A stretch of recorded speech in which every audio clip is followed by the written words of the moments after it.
Bismillah, Assalamualaikum warahmatullahi wabarakatuh. Perkenalkan, nama saya Sabit dari kelas B, Prodi Pendidikan Bahasa Arab semester 3. Pada pertemuan kali ini saya akan membahas tentang pendidikan akhlak tasawuf dan karakter berbangsa atau intergeneratif. Pertama-tama saya akan membahas tentang pengertian akhlak. Akhlak secara etimologi dalam bahasa Arab yang berasal dari akar kata khalaqa yakhluqu khalqan. Bentuk mufrad akhlak adalah khulq, sedangkan bentuk jamak dari khulq adalah akhlak. Khulq dalam kamus Munjid berarti budi pekerti, perangai, tingkah laku atau tabiat. Unsur akhlak secara etimologis adalah budi pekerti, perangai, tingkah laku atau tabiat berupa sifat-sifat manusia terdidik. Akhlak menurut terminologi sebagai berikut. Yang pertama menurut asmaran akhlak sebagai sifat-sifat yang dibawa manusia sejak lahir, yang ditanam dalam jiwanya dan selalu ada padanya. Sifat itu dapat berupa perbuatan baik, disebut akhlak yang mulia, atau perbuatan buruk yang disebut akhlak yang tercela sesuai dengan pembinaannya. Yang kedua, khulq ialah kebiasaan, kehendak atau adah al-iradah, yang dimaksud dengan adah bahwa perbuatan itu selalu diulang-ulang, sedang mengerjakannya dengan syarat ada kecenderungan hati kepadanya. Ada pengulangan yang cukup banyak sehingga mudah mengerjakannya tanpa memerlukan pikiran lagi.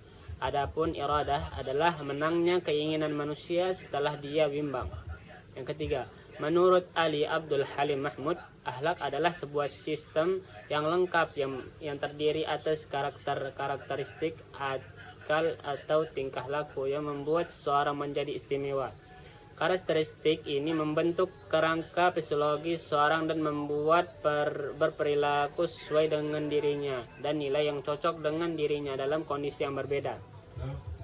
Yang keempat, akhlak ialah budi pekerti, watak kesusilaan atau kesadaran etik dan moral, yaitu kelakuan baik yang merupakan akibat dari sikap jiwa yang benar terhadap kholiknya dan terhadap sesama manusia.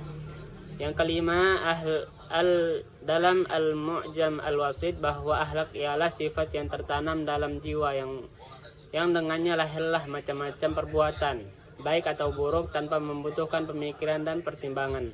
Yang keenam, khuluq ialah keadaan gerak jiwa yang mendorong ke arah melakukan perbuatan dengan tidak menghajatkan pikiran. Yang ketujuh, menurut Al-Ghazali, al-khuluq ialah sifat yang tertanam dalam jiwa yang menimbulkan macam-macam perbuatan dengan mudah tanpa memerlukan pemikiran dan pertimbangan. Kemudian pengertian tasawuf. Tasawuf secara etimologis adalah ajaran untuk mengenal dan mendekatkan diri kepada Allah Subhanahu wa Ta'ala. Tasawuf adalah ajaran atau kepercayaan bahwa pengetahuan kepada kebenaran dan Allah dapat dicapai dengan jalan penglihatan batin dan renungan. Berikut penjelasan singkat tentang asal-usul kata tasawuf. Yang pertama, kata tasawuf dalam bahasa Arab dari kata suf yang artinya bulu domba. Orang sufi biasanya memakai pakaian dari bulu domba yang kasar sebagai lambang kesederhanaan dan kesucian.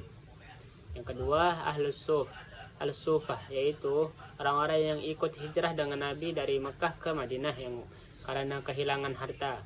Mereka berada dalam keadaan miskin dan tak memiliki apa-apa.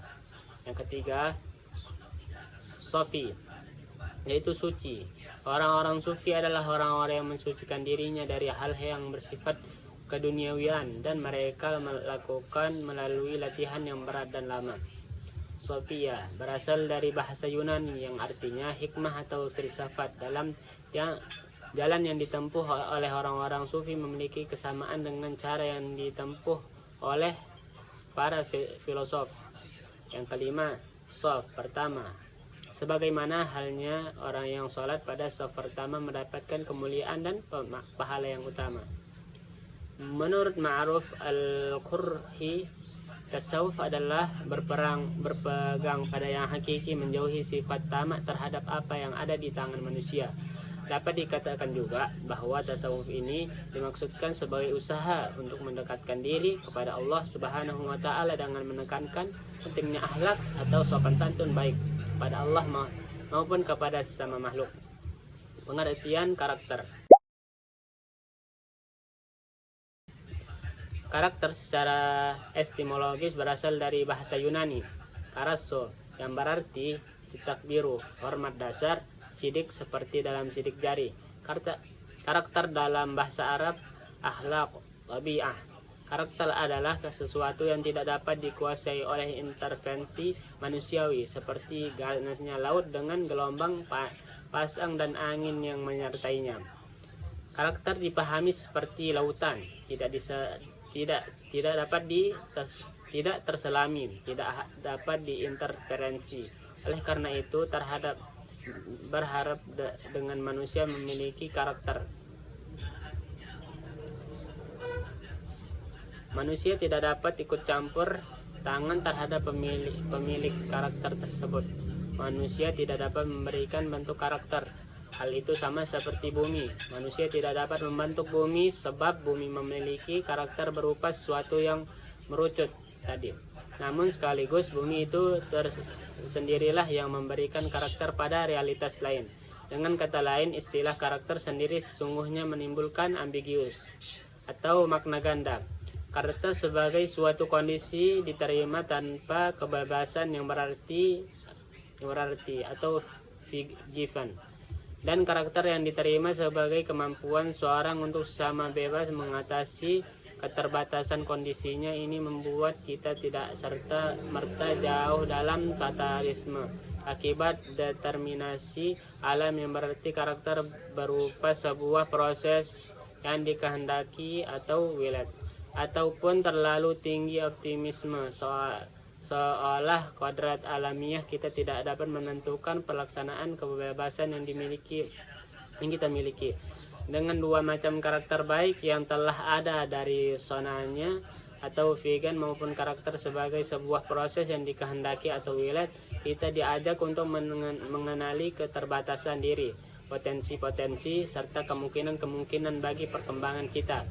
Untuk itulah model tipologi yang lebih menekankan bagi perkembangan kondisi natural yang dari sonanya tidak cocok.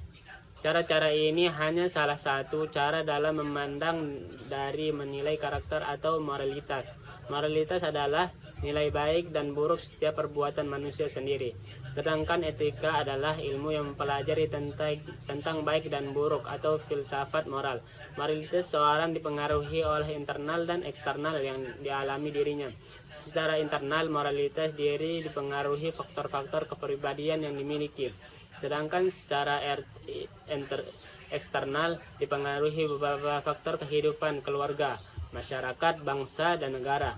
Faktor diri merupakan keyakinan, kebutuhan, ilmu pengetahuan, prinsip hidup, tujuan hidup, makna dan manfaat hidup. Faktor eksternal diri berkaitan dengan agama, sains, politik, ekonomi, sosial, pendidikan, kekeluargaan, kebudayaan, olahraga, kesenian, kesehatan, lingkungan hidup, dan pertahanan keamanan. Moralitas tauhidik adalah baik buruk perbuatan diri manusia didasarkan pada keesaan Allah Subhanahu wa taala.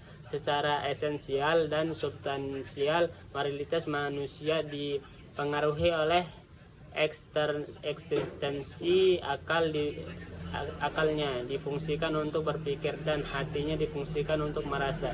Jika akal dan hati difungsikan secara integratif, komprehensif, terpadu, dan sinergis, maka akan diperoleh hasil pemikiran dan sikap serta keyakinan yang utuh, pandikotomik atau tauhidik. Mungkin sekian dari saya. Wassalamualaikum warahmatullahi wabarakatuh.